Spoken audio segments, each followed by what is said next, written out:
According to Kenny Ellis, who's one of Gervonta Davis's head trainers, Tank Davis is the most feared lightweight in boxing history, and managers and fighters are scared to face him. Many people may believe that Kenny Ellis is just saying that to make his fighter look good, but the reality is that that comment doesn't come out of nowhere. That comment has a basis, and it's that we all know that Vasyl Lomachenko ducked out of a fight against Gervonta Davis because he supposedly isn't in the mood and wants to take some time off from boxing. I never running around, and I always take a fight.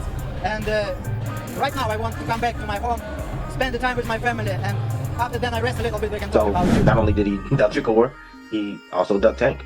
I think Loma knows that. Again, like I tell you guys all the time, fighters, we know what we can do, what we can't do. Loma, I'm sure, and his team don't want him to go out on his shield, get knocked out or get embarrassed. He fought Cambosis because he knew that was a fight that he can win, and he can win a belt.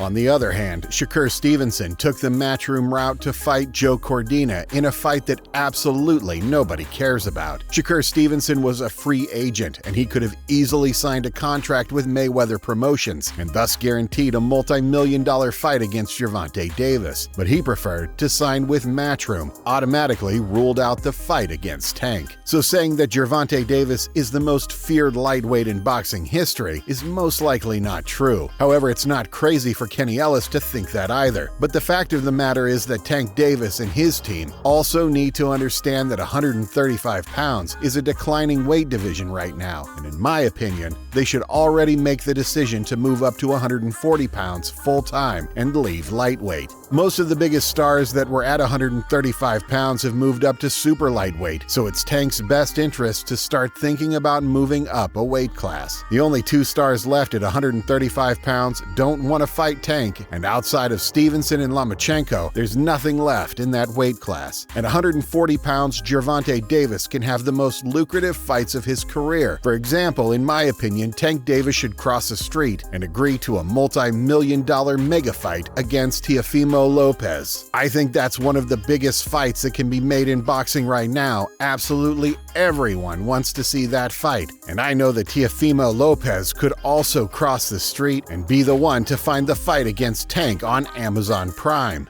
But ESPN is a platform that's already well established in boxing, and without a doubt, doing a Gervonta Davis versus Teofimo Lopez pay-per-view on ESPN would be a complete success. Plus, Gervonta Davis is already a boxer who is almost 30 years old. He's not going to box forever. Tank only has a few more years left in boxing, so this is a perfect time for him to start pushing and pressuring his team to agree to the big money fights. Continuing to tune up fights is just a waste of time at this point.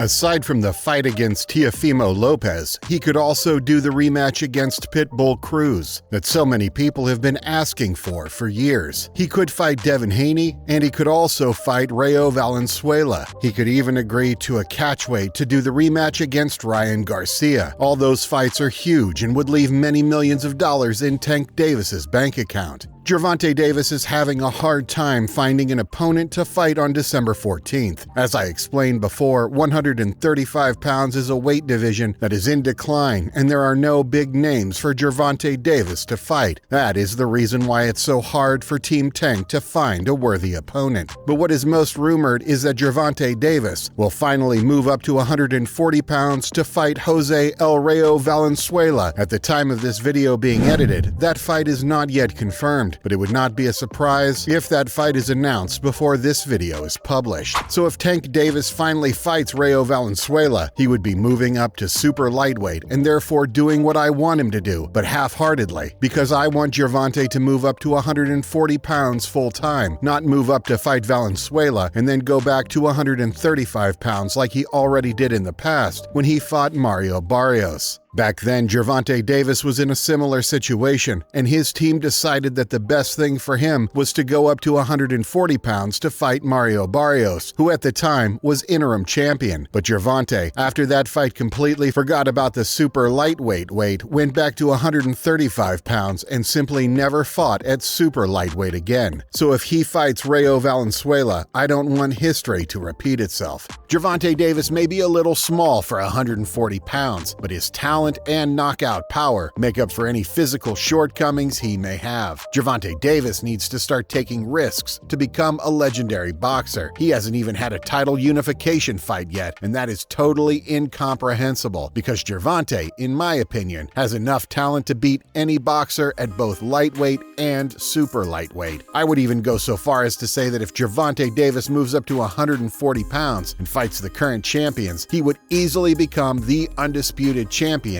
in that weight division. The current lightweight champions are Liam Paro, Teofimo Lopez, Rayo Valenzuela, and Alberto Puello.